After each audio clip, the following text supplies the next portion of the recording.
அடுத்ததாக நாம் தமிழர் கட்சியின் தலைமை ஒருங்கிணைப்பாளர் திரு சீமான் ஐயா அவர்களுக்கு சிறப்பு செய்யப்படுகிறது. சிறப்பு செய்வதற்காக மாண்புமிகு வேந்தர் ஐயா அவர்களை அன்போடு அழைக்கிறோம். பொன்னாடையும் நினைவு பரிசும் வழங்கி சிறப்பிக்கப்படுகிறது. தற்போது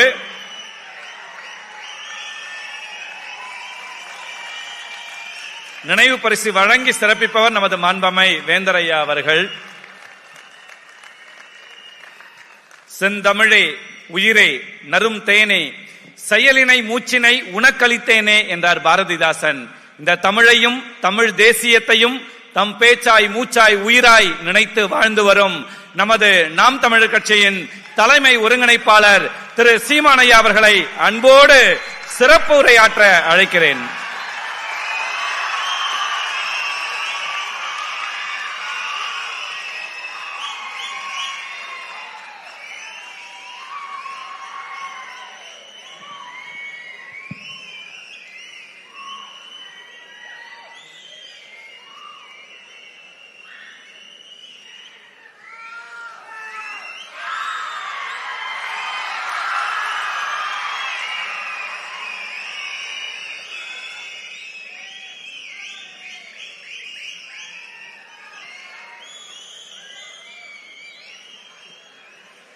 தமிழ் பேராயத்தின்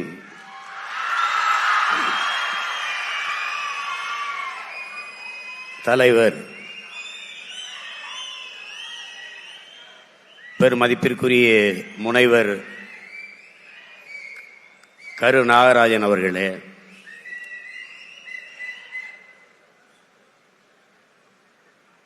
என்னுடைய அன்பிற்கும் பாசத்திற்கும் உரிய தம்பி வளாக நிர்வாகி இரா அருணாச்சலம் அவர்களே, இந்த நிகழ்வை அழகு தமிழால் தொகுத்து வழங்கிக் கொண்டிருக்கிற நெறியாளர் முனைவர்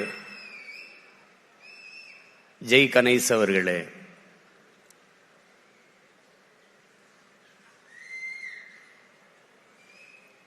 நம்முடைய பேரன்பிற்கும் பெரும் மதிப்பிற்கும் உரிய பெருந்தகை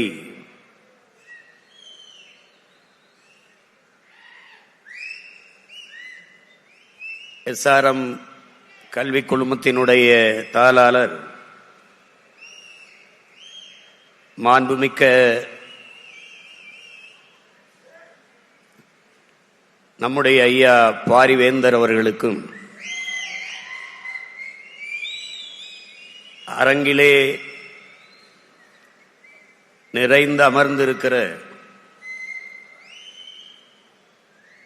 நாளைய என் தமிழ் சமூகத்தை ஒரு வலிமைமிக்க வளமைமிக்க தமிழ் சமூகமாக மாற்றி படைக்க காத்திருக்கிற இளைய தலைமுறை புரட்சியாளர்களே, என்னுயிர் தம்பி தங்கைகளே, போற்றுதற்கும் வணக்கத்திற்கும் உரிய பேராசிரியர் பெருமக்களே, உங்கள் அனைவருக்கும் என்னுடைய அன்பும் வணக்கமும்.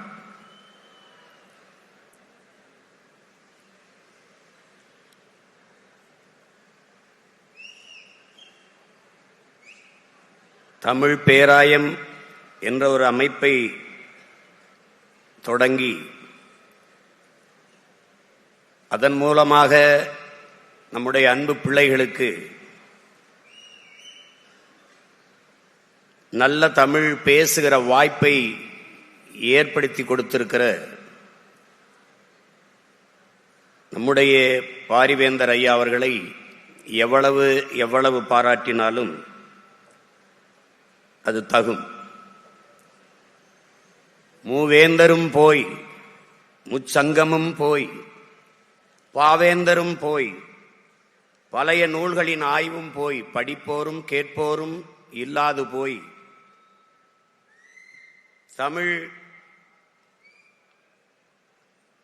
தடுமாறும் நேரத்தில் நம்முடைய பாட்டன் வள்ளல் பாண்டித்துரை தேவர் அவர்கள் 4ஆம் தமிழ்ச்சங்கம் தொடங்கி அன்னை தமிழுக்கு அரும்பணியாற்றினார். அதற்கு பிறகு இன்று நம்முடைய வள்ளல் பாரிவேந்தர் அவர்கள் தமிழ் பேராயம் என்ற ஒரு அமைப்பை தொடங்கி தமிழ் வளர்த்து கொண்டிருக்கிறார்கள். என் அன்பு பிள்ளைகளே, நாட்டை ஆண்ட மன்னர்களே வள்ளல்களாக இருந்த பரம்பரையில் வந்தவர்கள் நாம்.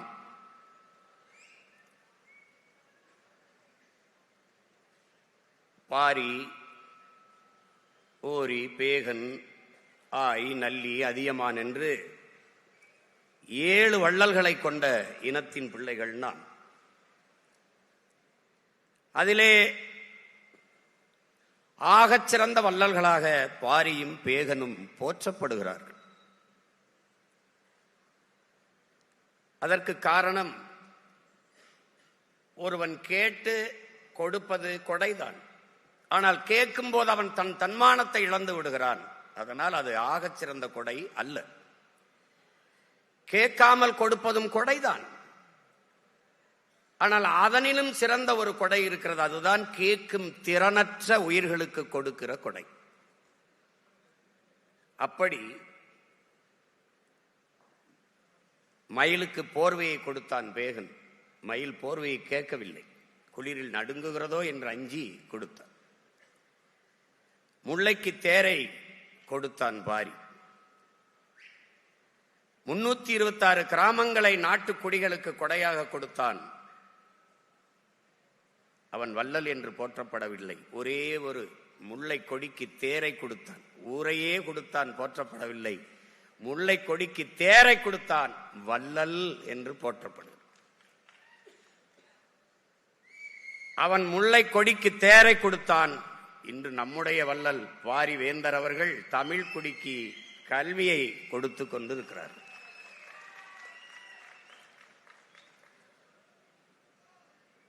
தமிழுக்கு அமுதன்று பேர் அந்த தமிழ் இன்பத்தமிழ் எங்கள் உயிருக்கு நேர் என்றான் நம்முடைய தாத்தன் புரட்சி பாவலன் பாவேந்தன். அதே கருத்தை பாவேந்தன் சொன்ன கருத்தை இன்று முன்மொழிந்து அதையே வளர்த்து கொண்டிருக்கிறார்கள் நம்முடைய பாரிவேந்தர் அவர்கள். என் அன்பு பிள்ளைகளே, மொழி என்பது வெறும் தொடர்பு கருவி அல்ல. அது மட்டுமல்ல, மொழி என்பது ஒவ்வொரு தேசிய இனத்தின் முகம், உயிர். அதுதான் கலை, இலக்கியம், பண்பாடு, வழிபாடு, அறிவியல், அரசியல், வரலாறு எல்லாமே மொழிதான்.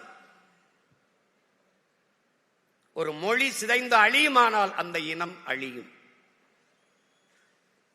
ஒரு நாட்டை அழிப்பதற்கு படை திரட்டி வர வேண்டியது இல்லை. யானைப்படை, குதிரைப்படை, பீரங்கி படை தேவையில்லை. ஒரு உயிரை கூட கொல்ல வேண்டியதில்லை. ஒரு துளி ரத்தம் பூமியிலே சிந்த வேண்டியதில்லை. அந்த நாட்டை அழித்து விட முடியும். எப்படி அழிக்க முடியும்? முதலில் அவன் மொழி அழித்து விட்டால் அவனுடைய கலை, இலக்கிய, பண்பாடு, அடையாளம் அழிந்து விடும். பிறகு அந்த நாடு அழிந்து விடும். இப்படி ஏறக்குறைய 90 விழுக்காட்டுக்கு மேலே தமிழ் மொழி சிதைந்து அழிந்து தமிழ்நாடு அழிந்து போகும். நாட்டிற்கு பெயர் தமிழ்நாடு என்று இருக்கிறது. ஆனால் தமிழுக்கும் தமிழர்களுக்கும் இது சுடுகாடாக மாறி இருக்கிறது. ஒரு அறிவு சமூகம் ஆழ்ந்து இதை அறிந்து கொள்ள வேண்டும். இங்கே பேசிய நம்முடைய பிள்ளைகள் எல்லாம் மிகுந்த ஆற்றலை வெளிப்படுத்தினார்கள். சொல்லும் போதே பேச்சு ஆற்றல் என்று சொல்லுகிறது. காரணம், பேச்சும் ஒரு ஆற்றல், ஒரு திறன். சாக்ரட்டிஸ் சொல்கிறான், ஒரு மனிதனின் அறிவை எதை வைத்து கணக்கிடுவாய்? நீ எழுப்புகிற கேள்விக்கு அவன் சொல்லுகிற பதிலை வைத்து கணக்கிடக்கூடாது. பிறகு எதை வைத்து? நீ எழுப்புகிற கேள்விக்கு இன்னொரு கேள்வியவே பதிலாக தருவானையானால் அதை வைத்துத்தான் அவனுடைய அறிவை மதிப்பிட வேண்டும் என்கிறார். நம்முடைய பிள்ளைகள் பேச்சு திறனில் மட்டுமல்ல, தர்க்க அறிவிலும் வாத திறமையிலும் ஆற்றல் பெற்றவர்களாக இருப்பதை நாம் அறிந்தோம். நிகழ்ச்சியிலே பங்கு பெற்ற அத்தனை பிள்ளைகளுக்கும் என்னுடைய நிறைந்த அன்பும் வாழ்த்துக்களும். இங்கே முதலாவதாக வந்தவர், இரண்டாவதாக வந்தவர் தான் வெற்றியாளர் என்றில்லை. போட்டியில் பங்கெடுத்த ஒவ்வொருவனும் வெற்றியாளன் தான். பேச்சு என்பது ஒரு ஆகப்பெரிய கலை. தன் எண்ணத்தை வெளிப்படுத்தும் ஒரு கண்ணாடி தான் பேச்சு. ஒரு வலிமை மிக்க கருவி பேச்சு. ஒரு எளிய மகன் உங்கள் முன்னாடி நிற்கிற உங்கள் உடன் பிறந்தவன் ஒரு எளிய மகன்.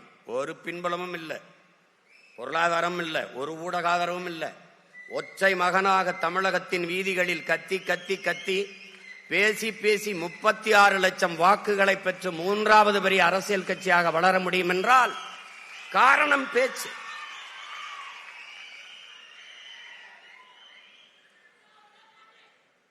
தமிழ் ஒரு பேச்சு மொழி அல்ல, அது மூச்சு மொழி. மூச்சு மொழி என் அன்பு பிள்ளைகளே, மூச்சு மொழி. எங்கள் வாழ்வும் எங்கள் வளமும் மங்காத தமிழ் என்று சங்கே முழங்கு. எங்கள் பகைவர் எங்கோ மறைந்தார், இங்குள்ள தமிழர்கள் ஒன்றாதல் கண்டே. திங்களோடும் செலும்பரிதி தன்னோடும் விண்ணோடும் உடுக்கலோடும் மங்குள்கடல் இவற்றோடும் பிறந்த தமிழோடு பிறந்தோம் நாங்கள். ஆண்மை சிங்கத்தின் கூட்டம் என்று சிறியோருக்கு ஞாபகம் செய், முழங்கு சங்கே முழங்கு.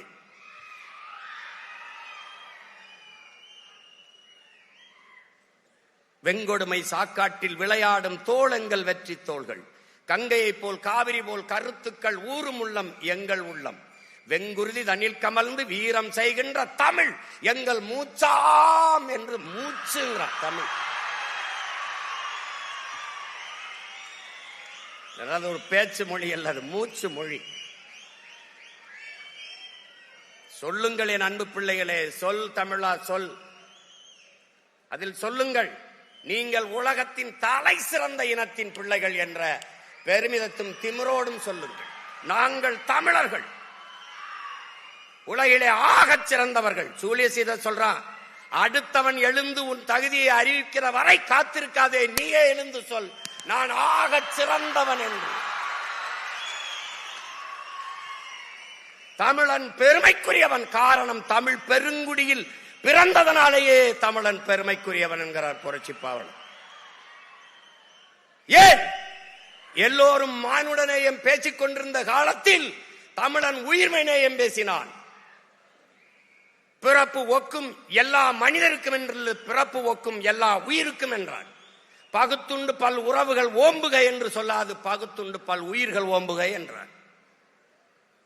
உலகு உலகு உலகு என்று உலகம் தழுவி நேசித்து நின்ற மாண்பு கண்ட மக்கள் தமிழர்கள் என்பதை சொல் தமிழா சொல், நிமிர்ந்து சொல். வாடிய பயிரை கண்ட போதெல்லாம் வாடினேன் என்கிறான் வள்ளலார் பெருந்தகை. பயிருக்கும் உயிர் இருக்கிறது என்று வாடி நின்றவன் நம் முன்னவன். காக்கை குருவி எங்கள் சாதி, நீல் கடலும் மலையும் எங்கள் கூட்டம். நோக்க நோக்க களியாட்டம் நோக்கும் திசையெல்லாம் யாமின்றி வேறில்லை என்கிறான் பெரும்பாவளன் பாட்டன் பாரதி. எல்லா உயிர்களையும் நேசித்து நின்ற உயிர்மை நேயர்கள் தமிழர்கள்.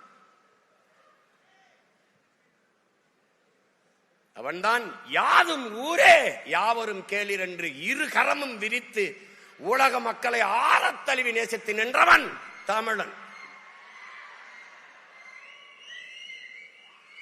பாரடா உன் மானுட பரப்பை, மானுட சமுத்திரம் நான் என்று கூவு, விசால பார்வையால் விழுங்கு மக்களை என்றான் புரட்சி பாவலன் பாவேந்தன் பாரதிதாசன்.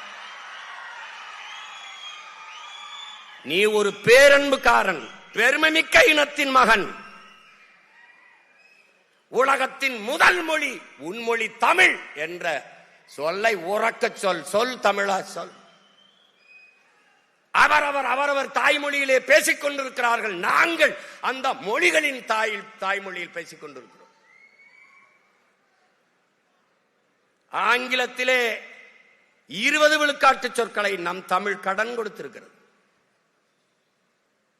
உலகில் எந்த மொழியின் துணையுமின்றி தனித்து இயங்கக்கூடிய உயர் தனிச்ச மொழி ஒரே மொழி உலகிலே உன்மொழி என் மொழி தமிழ். எல்லா மொழிகளிலும் இது மைக்கு தான். நம்முடைய மொழியிலே இது ஒளி வாங்கி. எல்லா மொழியிலும் இது ஸ்பீக்கர், நம்முடைய மொழியிலே ஒளிபெருக்கி.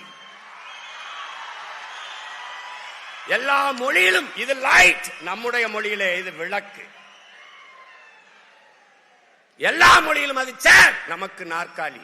எல்லா மொழியிலும் அது லேப்டாப், நமக்கு மடிக்கணினி. எந்த மொழியின் துணையின்றி தனித்து இயங்கக்கூடிய உலகில் ஒரு மொழி உண்டென்றால் அது நம்முயிர் தமிழ் என்பதை என்னிலும் இளைய என் தம்பி தங்கைகள் அறிந்து கொள்ள வேண்டும். உன்னுடைய கொல் அவனுடைய கில், உன்னுடைய உடன் அவனுடைய எஸ்போர்ட் சடன், உன்னுடைய பேச்சு ஒரு எஸ்போர்ட் ஸ்பீச், உன்னுடைய பஞ்சு ஒரு எஸ்போர்ட் ஸ்பாஞ்சு, உன்னுடைய நாவாய் அவனுடைய நேவி, உன்னுடைய கட்டுமரம் அவனுடைய கட்டுமரான், நம்முடைய காசு அவனுடைய கேசு, பூரா நம்மகிட்ட இருந்து எடுத்து வச்சுக்கிட்டு அடுத்தவன் மொழியை அறிவென்று கருவது போல ஒரு அறியாமை உலகத்தில் கிடையாது. அவன் மொழி அப்புறம் எனக்கு அறிவாகும். ஆங்கிலம் அறிவல்ல, ஒரு மொழி. இங்கிலீஷ் நாட் நாலேஜ், லாங்குவேஜ் என்பதை அறிவு சமூகம் புரிந்து கொள்ளும். அது ஒரு மொழி, அவ்வளவுதான். ஒரு நிலைப்பாட்டை என் உடன் பிறந்தார்களே, என் உயிர் தம்பி தங்கைகளே, நாம் ஒரு நிலைப்பாட்டை கொள்ள வேண்டும். என்னது? உலகின் எம்மொழியும் கற்போம் நாங்கள் வாழ, எங்கள் மொழி தமிழ் கற்போம் எங்கள் இனம் வாழ என்ற கோட்பாட்டை ஏற்கும். எல்லா மொழிகளையும் கற்றுக்கொள்வோம், விரும்பினால் தேவை ஏற்பட்டால் கற்றுக்கொள்வோம். ஆனால் எம்முயிர் தமிழ் மீது உயிருக்கு மேலாக பற்றுக்கொள்ளும். இந்த அரங்கிலே எத்தனை சாளரங்கள், எத்தனை ஜன்னல்கள், அத்தனை ஜன்னல்களாக உலக மொழிகளை வைத்துக் கொள்வோம். ஆனால் நுழைவாசலாக இருக்கிற தலைவாசலாக எங்கள் உயிர் மொழி தமிழை வைத்துக் கொள்வோம். தாய்மொழி தெரியாது நீ என்ன கற்று கல்வியாளனா வந்தாலும் நீ அறிவற்றவன் தான். பெற்ற தாயை அடையாளம் தெரியலன்னா அவனை எப்படி மனுஷனா மதிப்பில? உலகில் தாய்மொழியில் கற்றவன் எல்லாம் படைக்கிறான் என் உடன் பிறந்தவனே, தாய்மொழியில் கல்லாதவன் பயன்படுத்துகிறான். உலகில் எல்லா நாடும் மேடினா இருக்கு. Made in Singapore, made in China, made in Japan, made in France, made in America. ஆனால் உன்னாடு மட்டும் மேக் இன் இந்தியாவா இருக்கு. மேக் இன்.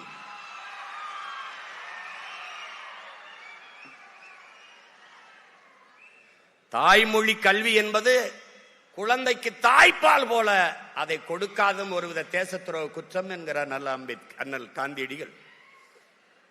அறிவார்ந்த என் தம்பி தங்கைகளை புரிந்து கொள்ள வேண்டும். தமிழ் என்பது வெறும் மொழி அல்ல, நம் முகம். உங்கள் முன்னால் நிற்கிற உங்கள் உடன் பிறந்தவன் என்ன சாதி தெரியாது, என்ன மதம் தெரியாது. ஆனால் என் வாய் வழியே வருகிற என் மொழி தமிழ் என்னை அடையாளப்படுத்துகிறது. நான் தமிழன் என்று அடையாளப்படுத்துகிறது. அதுதான் என்ன அடையாளம். நீ உலகின் எந்த ஓரத்திற்கு சென்றாலும் நீ யார் அவன் கேட்பான், ஹூ ஆர் யூ. அங்க போய் ஐ ஆம் மேன்லாம் சொல்லிட்டு கூடாது. அப்புறம் குரங்கு நான் கேட்கலையே, அப்படி இல்லை. நீ எந்த மொழியில் பதில் சொல்கிறாய் என்பதை பார்ப்பதற்காகவே அந்த கேள்வியை எழுப்புகிறான். உலகில் எங்குமோ ஐ ஆம் பிரான்ஸ் கிடையாது, ஐ ஆம் பிரெஞ்சு அப்படிதான் கை குலுக்குவான். இங்கிலாந்துக்கு போ, பிரிட்டனுக்கு போ, ஐ ஆம் பிரிட்டிஷ் கிடையாது, ஐ ஆம் இங்கிலீஷ் அப்படிதான் அறிமுகப்படுத்துவான். ஏன்னா அதுதான் அவன் அடையாளம். எழுதுங்கள் என் நெற்றியில் நான் இஸ்லாமியன் என்று இன்று முகமது தர்வீசும் விளக்கத்தை முன்வைக்கவில்லை. என் உடன் பிறந்தவனே, எழுதுங்கள் என் நெற்றியில் நான் அரேபியன் என்று. அப்படிதான் எழுதினான், அப்படிதான் முழக்கத்தை முன் வச்சான்.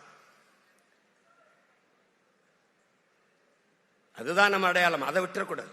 மொழி அழிந்தால் மொழியை பாதுகாத்த இனம், கடுகளவு இருந்தாலும் மொழியை பாதுகாத்த இனம் மலையளவு உயர்ந்து வாழுங்கிறான். மொழியை அழிய கொடுத்த இனம் மலையளவு இருந்தாலும் கடுகளவு சிறுத்து வீழுங்கிறான்.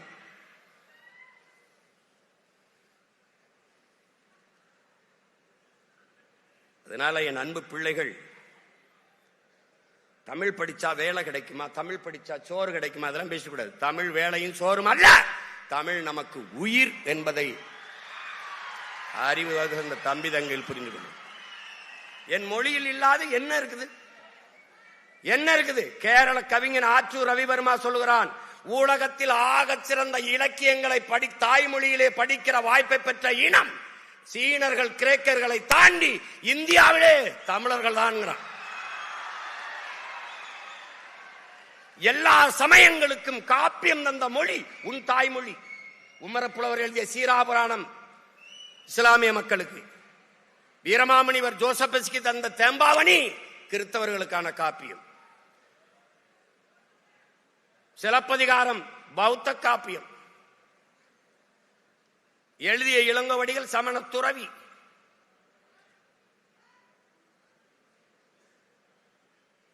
மணிமேகலை ஒரு பௌத்த காப்பியம், உங்களுக்கு தெரியும். மூவேந்தரையும் இணைச்சு, சோழ நாட்டில் பிறந்து பாண்டி நாட்டில் இறந்து சேர நாட்டில் தெய்வமாயி போனால் கண்ணகி பெருமாட்டி, 3 வேந்தரையும் இணைத்து ஒரு மாபெரும் காப்பியத்தை தந்தவன் இளங்கோவடிகள். இதுல என்ன இல்ல? பகுருளி ஆற்றுடன் பன்மலை அடுக்கத்து குமரிக்கோடும் கொடுங்கடல் கொள்ள வடதிசை கங்கையும் இமயமும் கொண்டு தென் திசை ஆண்ட தென்னவன் வாழி உன் வரலாற்று பதிவு செய்கிறான். மருங்கு வண்டு சிறந்த ஆர்ப்ப மணிப்பாட இது பொறுத்து கருங்கையில் கண்விழித்து ஒழுகி நடந்தாய் வாழி காவேரின்னு காவேரியை வரவேற்று பாடுகிறான் இளங்கோ. முல்லையும் குறிஞ்சியும் முறைமையில் திரியும் நல்லி இயல்புலந்து நிலம் நடுக்கமுற்று பாறை எனும் படிமம் கொள்ளுங்கிறான். எவ்வளவு பெரிய அறிவியல், எவ்வளவு பெரிய புவியியலை பாடுறான் பார். முல்லையும் குறிஞ்சியும் மலையை அழிச்சு காட்டை அழிச்சிட்டீங்கன்னா நிலம் நடுக்குற்று நல் இயல்பை இழந்து பாலை எனும் படிமம் கொள்ளும். இன்னைக்கு என்ன ஆயிருது? ஒரு மலை இல்ல, வெட்டி தின்ட்டான். அதுக்கு பேரு குவாரி. வாரி வாரி மலையை மண்ணை அள்ளி திங்கிறதுனால அதுக்கு பேர் குவாரின்னு வச்சுட்டான். அறிவு சமூகம் சிந்திக்க வேண்டாமா? உன்னால் உருவாக்க முடியாத ஒன்றை உனக்கு அளிக்கிற உரிமையை யார் தந்ததுன்னு கேட்கிறான் இஎஃப் மாஸ்டர். வளங்களை சுரண்டி கொழுப்பதையே வளர்ச்சி என்று கட்டமைத்தவன் யார்? கற்பித்தவன் யார்? காட்டை வெட்டி அழித்தால் நட்டு வைத்து விடலாம், தண்ணீரை உறிஞ்சி வைத்தால் தேக்கி வைத்து விடலாம். ஆனால் மணலையும் மலையையும் யார் உருவாக்குவது? இயற்கையின் அரும்பெரும் கொடை. மழை இல்லாத நிலம் பாலைவனமாகி விடும்ங்கிற அந்த அடிப்படை அறிவில்லாதவர்களுடைய ஆட்சியை கொடுத்து விட்டு அல்லாடி கொண்டிருக்கிறோம்.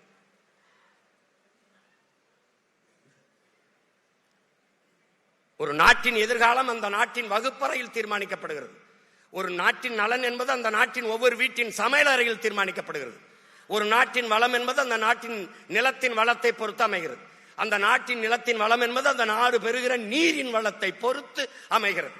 அந்த நாட்டின் நீரின் வளம் என்பது அந்த நாடு பெறுகிற மழையின் வளத்தை பொறுத்து அமைகிறது. அந்த நாட்டின் மழையின் வளம் என்பது அந்த நாடு பெற்றிருக்கிற மலைகளின் வளத்தை பொறுத்து அமைகிறதுங்கிறான். நீ எங்க இருக்கு மலை? எங்க இருக்கு? கண் முன்னே உன் நிலம் பாலைவனமாய் கொண்டிருக்கிறது என்பதை தெரியாது நீ தவித்துக் கொண்டிருக்கிறாய். ஒரு அறிவு சமூகம் சிந்திக்கணும். இன்னைக்கு அரசியல் எதுக்கு? படிக்கிற பிள்ளைகளுக்கு எதுக்கு அரசியல்? படிக்கிற பிள்ளைக்கு சினிமா அவசியமா இருக்குதா?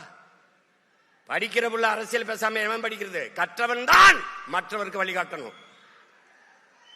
வேணாம் வேணாம் நீ விலை நிக்கணும். அன்பு பிள்ளைகளே, அரசியலை விட ஆகச் சிறந்த கல்வி உலகத்திலே ஒண்ணும் கிடையாது.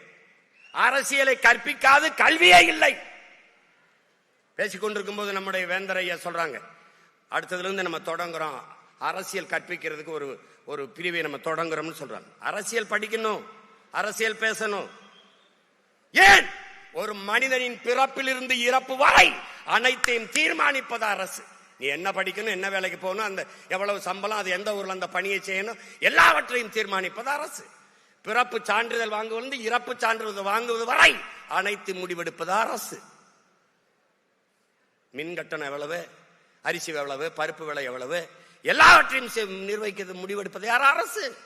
அந்த அரசை தீர்மானிப்பது அரசியல். அறிவியல், புவியியல், வேதியியல், உயிரியல் போல அரசியல் ஒரு வாழ்வியல் என்பதை அன்பு தம்பிதங்கள் புரிந்து கொள்ளும். அப்ப எல்லாவற்றையும் தீர்மானிக்கிற அரசியலை நாம் தீர்மானிக்க வேண்டும்.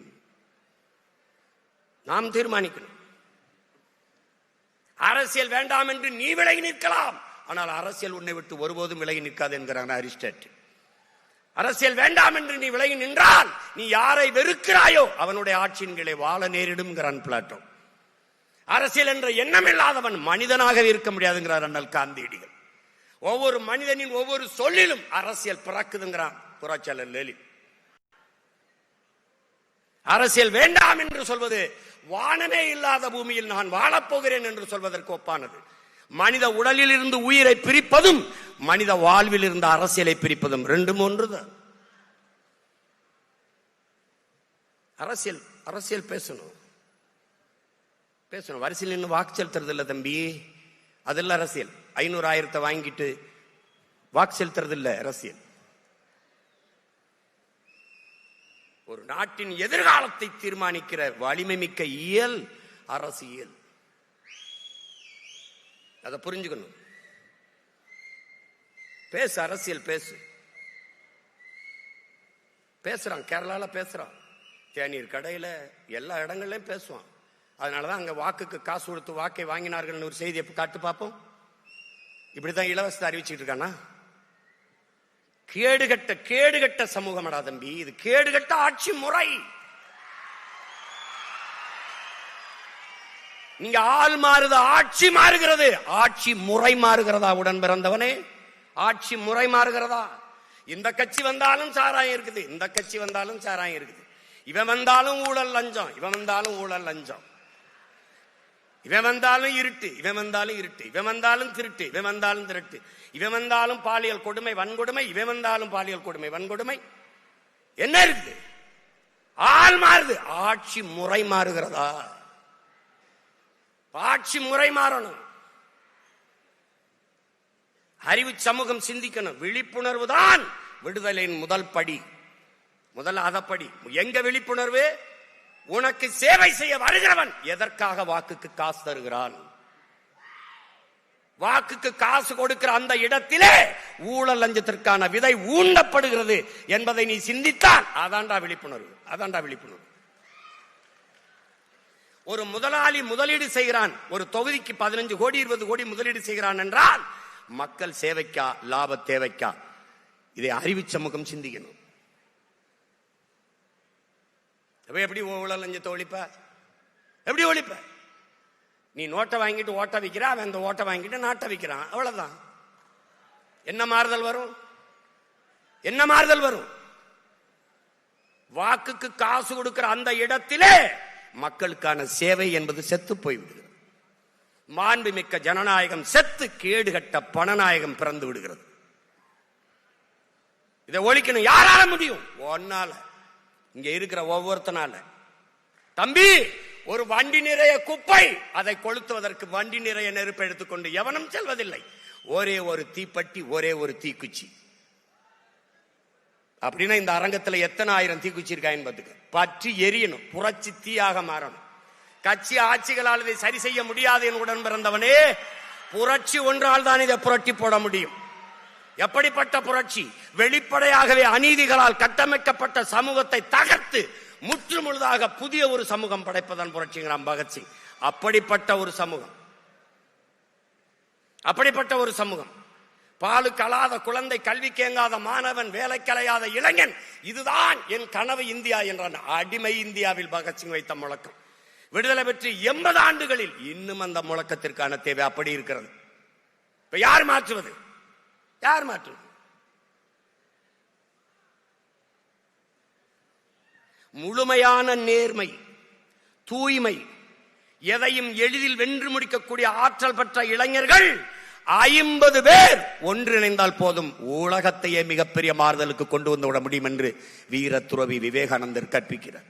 50 பேர் ஒன்றிணைந்தால் முடியும் என்றால் 5000 பேர் நீங்க இந்த அரங்கிலே ஒன்றிணைந்திருக்கிறீர்கள். உங்களால் முடியாதா? முடியாதா? மாற்றம் என்பது எங்கிருந்து வரணும்? எனக்குள்ள இருந்து வரணும். என்னில் எந்த மாற்றத்தையும் ஏற்படுத்திக் கொள்ள முடியாத நான் சமூக மாற்றத்தை ஏற்படுத்த முடியாது. நீ இந்த உலகத்தை எப்படிப்பட்ட மாறுதலுக்கு கொண்டு வர விரும்புகிறாயோ அந்த மாற்றத்தை உன்னிலிருந்து தொடங்கு என்கிறார் அண்ணல் காந்தியடிகள். நான் எண்ணிலிருந்து, நீ உன்னிலிருந்து, நாம் நம்மிலிருந்து தொடங்குவோம் மாற்றத்திற்கான தொடக்கத்தை.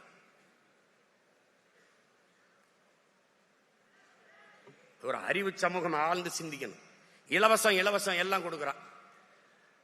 5000 ரூபாய் கொடுக்குறான், 10,000 ரூபாய் கொடுக்குறான். எங்கிருந்து அவங்க அப்பன் சொத்தை வித்துட்டா கொடுக்குறான்? எங்கிருந்து கொடுக்குறான்? என்ன பரம்பரை சொத்தா? எங்கிருந்து கொடுக்கிற? இலவசத்தில் இழக்கிற பணத்தை எங்கிருந்து எடுக்கிறாய் என்ற கேள்வி வந்து விட்டால் அது விழிப்புணர்வு. அந்த இடத்துல தான் மாற்றத்துக்கான சிந்தனை பிறக்குது. எங்கிருந்து கொடுக்கிற? ஆறுதலால் காயங்கள் ஆறுவதில்லை, அழுவதனால் எதையும் அடைந்து விட முடியாது, தூறல்களால் பயிர்கள் விளையாது என்கிறார் நம்முடைய தவத்திருக்குன்றக்குடியில் அடிகளார் அவர்கள். என் தேசத்தை நாசமாக்கிய ஒரே சொல் இலவசம். என்ன இலவசம் கொடுக்கிற? எதுக்கு இலவசம் கொடுக்கிற? 10 லட்சம் கோடி கடனுல நாடு, இதுல இலவசம் வேற பெருவெக்க கேடு. தம்பி, 10 லட்சம் கோடி கடனுல நாடு, இதுல இலவசம் வேற பெருவெக்க கேடு. பாக்க சகிக்கல சனம்படும் பாடு, இத வளர்ச்சின்னு வாய்கிளிய போடுறான் போடு. என்னம்மா தேவி சக்கம்மா, நாடு நாசமா போகுதே நியாயம்மா. கண்ண தோறந்த பாரம்மா, எங்க கவலைய கொஞ்சம் நீதீரம்மா. ஊழல் லஞ்சத்துல ஊறி கிடக்குறான், உண்மை நேர்மைன்னா என்னன்னு கேக்குறான். ஓட்டுக்கு காசை வாரி இறக்கிறான், உழைக்கி மக்களைத்தான் வயிற்றில் அடிக்கிறான். என்னம்மா தேவி சக்கம்மா, நாடு நாசமா போகுதே நியாயமா. பாதுகாப்புன்னு எதுவுமே இல்ல, பச்சை பிள்ளைக்கும் பாலிகள் தொல்ல. நாட்டுல நடக்குது கொல கொள்ள, இந்த கொடுமையை எங்கேதான் போய் சொல்ல. என்னம்மா தேவி சக்கம்மா, நாடு நாசமா போகுதே நியாயமா. நாசமா ஆக்கிட்டான். இவர் 2000னா அவர் 2000, இவர் 2500. இந்த அண்ணன் பாண்டியராஜன் படத்துல ஒரு ஏலம் விடுவாங்க, 2000, 3000, 4000, கடைசியா பிம்பிளிக்கு பிளாப்பிம்பாங்க. அதான் நடக்குது இங்க. எங்கிருந்து எடுப்ப? 10 லட்சம் கோடி கடன், வட்டி மட்டும் 1 லட்சம் கோடி. என் உடன் பிறந்தவனே, 1 லட்சம் கோடி. நாட்டின் நிதிநிலை அறிக்கை 3 லட்சம் கோடி தான் பட்ஜெட். ஆனால் 1 லட்சம் கோடி வட்டி கட்டுகிறார்கள். யார்? ஒரு கடன் பெறுகிறவன் என்ன பண்ணுவா? உன்னை ஈடு கேட்பான். ஒரு அடமானமா சொத்தை கொடு, இல்ல கட்டடத்தை, இதை வீடு எதையாவது காட்டணும். இவர்கள் எப்படி கடன் பெறுகிறார்கள்? எப்படி? ஒன்னு மண்ணின் வளத்தை வைக்கணும், இல்ல மக்களின் நலத்தை வைக்கணும். மக்களின் வரியை 3 முறை மின்கட்டணம் உயர்ந்திருக்கு இந்த ஆட்சியில மட்டும். 3 முறை. சகிக்க முடியாத மின்கட்டண உயர்வு, சொத்து வரி உயர்வு. அப்புறம் இலவச பேருந்து. இப்படி இலவச பேருந்துனா 1 லட்சம் கோடி ஏற்கனவே அதில் கடன் இருக்கு, இழப்பு இருக்கு. இலவச பேருந்து யார் கேட்டது? தரமான பேருந்து தான் கேட்கிறோம். அந்த பேருந்த ஓட்ட பாதை இருக்கா, சாலை இருக்கா, சாலையா இருக்கா, சவக்குழியா இருக்கா? யார் இதெல்லாம் கேட்கறது? யாரு கேட்கறது சொல்லு. முன்னாடி ஒரு விளம்பரம் வரும், பைக் உந்தூர்ல இருக்குல்ல, அதுக்கான சாக்கப் சார், அதுக்கு ஒரு விளம்பரம் போட்டுந்தான். இப்ப கூட வரும்னு நினைக்கிறேன். ஒரு பெண், ஒரு பொம்பளை பிள்ளை என்ன பண்ணும், 4 குடத்தை அப்படி வச்சுக்கிட்டு நிற்கும். அவன் ஒரு மோட்டர் சைக்கிள் இப்படி வருவான், உந்தூரில் வருவான். வந்தவொடனே கையை காட்டும், ஏத்திக்கிடுவான், குடத்தை பிடிச்சுக்கிறோம். அதாவது குண்டும் குழியுமா இருக்கிற பாதையில கூட கீழே விழாம அந்த அப்படி அப்படி குதிங்க குளிங்க அழகா போகுதுன்னு சாக்கப் சார் விளம்பரம். இப்ப நம்ம கிட்ட சொல்ற, பைத்தியக்கார பயல, பாதைய ரோட ஒழுங்கா போடுறா, ரோட ஒழுங்கா போடு. குண்டும் குழியுமா இருந்தா கூட பள்ளமேட்டுல கூட அப்படி விழவிடாம அந்த வண்டி போகுதுன்னு விளம்பரம். எப்படி இருக்கு? எங்கே போகுது இந்த நாடு? எங்கே போகுது? 196 லட்சம் கோடி நம்ம நாடு, இந்திய நாடு பெற்றிருக்க கடன். பிறகு ஒவ்வொரு மாநிலமும் 10 லட்சம் 15 லட்சம் கோடிகளை பெற்றால் 500 கோடி கிட்ட வருது. என் அன்பு பிள்ளைகளே, ஒரு கடன் பெற்று கடன் சுமையை கட்ட முடியலன்னா வீடே விஷம் குடிச்சு செத்ததற்கு, தற்கொலை பண்ணி செத்ததற்கு வீடு. அப்ப நாடு கடன் ஆயினால் என்ன ஆகும்? ஏன் இதை அறிவு சமூகம் சிந்திக்கிறது இல்ல? இப்படி கடன் பெற்று இந்த 5 ஆண்டு கால ஆட்சியில மட்டும் 4.5 லட்சம் கோடி கடன். கேள்வி என்ன? கடனை வாங்கி மின் உற்பத்தியில் தண்ணீரை வடைஞ்சிட்டீங்களா? தடையற்ற மின்சாரம் கொடுத்துட்டீங்களா? பயணிக்க நல்ல பாதையை போட்டீங்களா? ரோடு போட்டீங்களா? அருமையான போக்குவரத்தா? இல்ல என்ன கொடுத்திருக்கு? என்ன கொடுத்திருக்கு அரசு? எதையாவது ஒன்றை நாட்டு மக்களுக்கு நிறைவேற்றிருக்கிற ஒரு நலத்திட்டத்தை சிறப்பா ஏதாவது சொல்லு. ஒரு நாடு வளர்ச்சி என்று கட்டமைப்பதே கடனின் வளர்ச்சியை தான். வேற என்ன வளர்ச்சி இருக்கு? இவர்கள் கற்பிக்கிற வளர்ச்சி என்ன? நீ பட்னி எடுத்து செத்தினா கட்டையில எரிக்காம கரண்ட்ல எரிக்கிறது வளர்ச்சி, டெவலப்பு. டெல்லியில ஒரு இது வந்தது, நான் கூட போட்டு காட்டுறேன் பாரு இந்த வாட்டி. ஒரு அம்மா வந்து நிறுத்தத்துல வண்டியை நிறுத்துது. ஒரு பிச்சைக்காரர் வந்து அப்படி கையேந்தி காசு கேட்கிறாரு. அந்த அம்மா கேஷ் நகைங்குது, என்கிட்ட பணம் இல்லைங்குது, ஒன்லி கார்டு, அட்டை தாங்குது. உடனே அவர் இந்த பைக்கில் இருந்து ஒரு ஸ்வீப் மிஷின் எடுத்து அப்படி நீட்டுறாப்ல.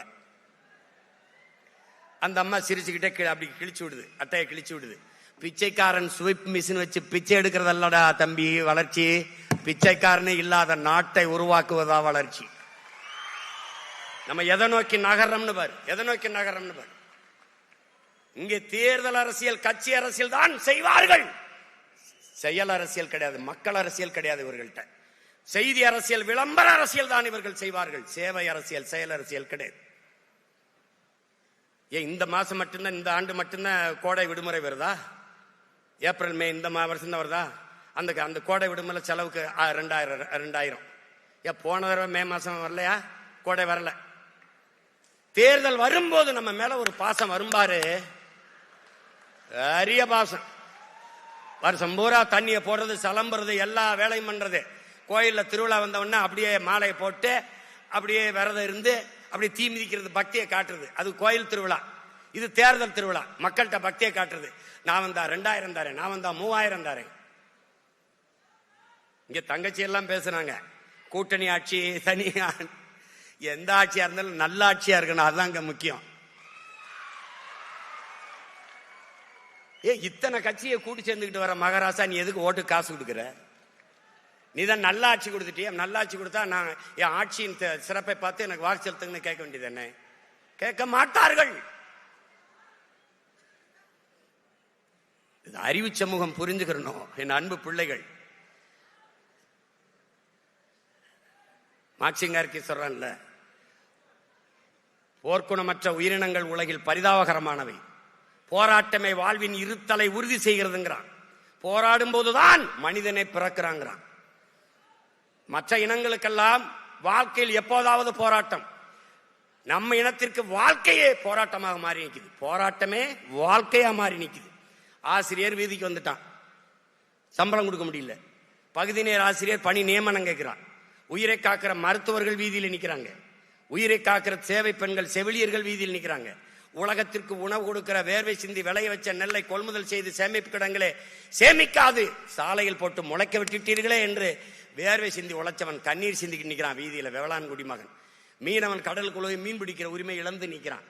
எல்லாரும் வீதியில் வந்து போராடுகிற போது இவர்கள் சொல்கிறார்கள், நாங்கள் நல்லாட்சி கொடுத்துக் கொண்டிருக்கிறோம் என்று.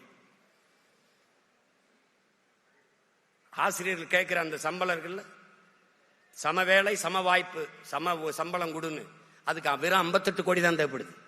ஆனா 6800 கோடியை இவர்கள் இலவசமாக கொடுக்கிறார்கள். ஒரே நாள்ல 1 கோடியே 31 லட்சம், வங்கி கணக்கில் 5000 போகுது. யாரு காசு? யாரு காசு? இந்த 6800 கோடியை இழக்கிறீர்களே, எப்படி இட்டுவீங்க? எப்படியாவது ஆட்சிக்கு வந்துடணும், எதையாவது கொடுத்து ஆட்சிக்கு வந்துடணும்.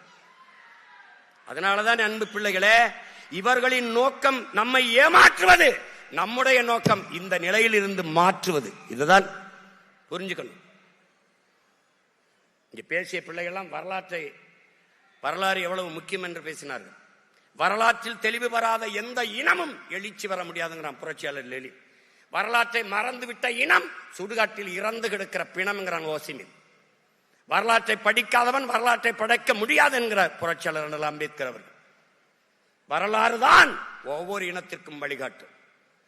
அதனால்தான் எங்க தலைவர், சத்தியம் நமக்கு சான்றாக இருக்கிறது, வரலாறு நமக்கு வழிகாட்டுகிறது என்கிறார். வரலாறு என் வழிகாட்டி என்கிறார். அதைத்தான் உங்கள் உடன் பிறந்தவன் சொல்கிறேன். வேற இழந்த மரமும் வரலாற்றை இறந்த இனமும் வாழாது, வரலாற்றை மறந்த இனமும் வாழாது. வரலாறு தான் ஒவ்வொரு தேசிய இனத்திற்கும் வழிகாட்டும் என்பதை என் அன்பு பிள்ளைகள் புரிந்து கொள்ளணும். வரலாறு என்பது தலையில் கிரீடம் சுமப்பதும் பளபளக்கும் பட்டாடைகளை அணிவதும் அல்ல, தழும்புகளை தடவி பார்த்து தவறுகளை திருத்திக் கொள்வதுதான் வரலாறு. அதுக்குத்தான் வரலாறு. நாம் எங்கே வாழ்ந்தோம், எங்கே வீழ்ந்தோம் என்பதை. ஏன்னா படிப்பறிவை விட பட்டறிவு மேலானது என் உடன் பிறந்தவனே, பட்டறிவு மேலானது. அதான் சொல்றேன், மாணவர்களுக்கு சொல்றான் மார்க்ஸ், நீங்க படித்த ஆசிரியர்கிட்ட படிக்காதேன்றான். அப்ப என்ன செய்யலாம்? படித்துக் கொண்டிருக்கிற ஆசிரியரிடம் கற்றுக்கொள்ளுங்கிறான். நாங்க தான் படிச்சுட்டோமே, எம்எஸ்சி, எம்ஃபில், எம்எட். இப்ப என்ன படிக்கிற? வாசிப்பது என்பது சுவாசிப்பது போல இருக்கணும், தினம் படிக்கணும். அண்ணல் அம்பேத்கர் சொல்றாரு, அன்பு பிள்ளைகளே, அறிவை தேடி ஓடுங்கள், நாளைய வரலாறு உங்கள் நிழலை தேடி ஓடி வரும். ஒரு மனிதன் வாழ்நாளில் 10,000 புத்தகங்கள் படித்திருக்க வேண்டும், 10,000 மைல்கள் பயணம் செய்திருக்க வேண்டும் என்று சீன பொன்மொழி சொல்லுதுன்னு பயணம்ங்கிற நூல் ஐயா இறையன் எழுதியிருக்கார். நீ படிக்கணும். 10,000 புத்தகங்கள் வாழ்நாள் முழுக்க படித்திருக்க வேண்டும் என்கிறார். ஆனால் உலகிலே 64,000 புத்தகங்களை படித்த ஒருவன் நம்முடைய அண்ணல் அம்பேத்கர் அவர்கள் என்பதை அறிவு சமூகம் புரிந்து கொள்ளும். படுக்கிற இடம் கூட படிக்கிற இடத்திற்கு அருகில் இருக்க வேண்டும். நூலகம் எங்க இருக்குதோ அதற்கு அருகிலே அறை எடுத்து தங்கிய மகான் நம்முடைய அண்ணல் அம்பேத்கர் அவர்கள். ஆஸ்திரேலிய நாட்டிலே அந்த நாட்டின் பிரதமர் உலகின் தலை சிறந்த கல்வியாளன் சிலையை திறக்கப் போகிறோம் என்றார்கள். எல்லோரும் எதிர்பார்த்து காத்திருந்தார்கள்.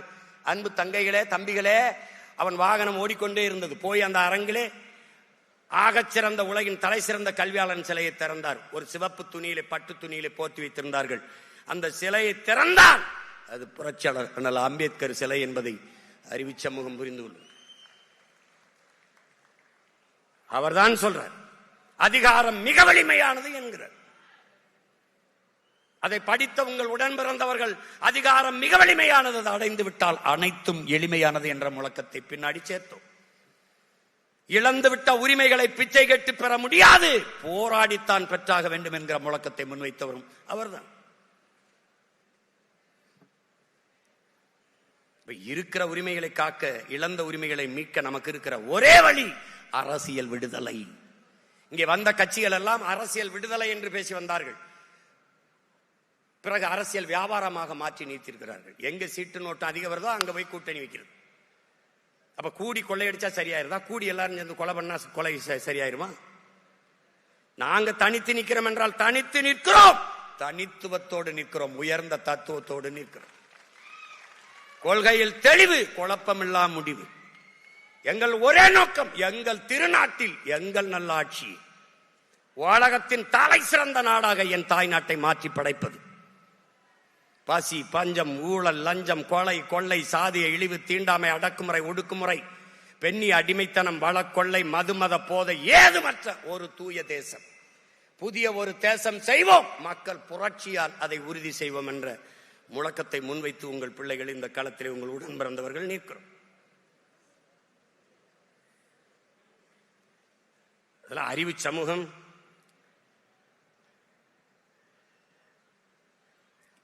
இப்படியெல்லாம் ஒரு அரிய வாய்ப்பை